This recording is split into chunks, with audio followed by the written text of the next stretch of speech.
Hello guys! Welcome to my YouTube channel. Ngayon ay tuturuan ko kayo kung paano mag-follow back sa TikTok. And kung hindi ka pa nakasubscribe, ay mag-subscribe ka na at iyon ang notification bell para updated ka sa ating mga tutorial.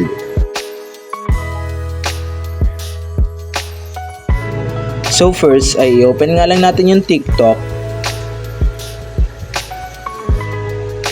And then kapag na-open mo na, ay hanapin mo lang ang inbox sa ibaba, sa bandang right. At pindutin mo lang iyon. And then kapag napindot mo na, ay hanapin mo lang ang mga new followers. Pindutin mo yon.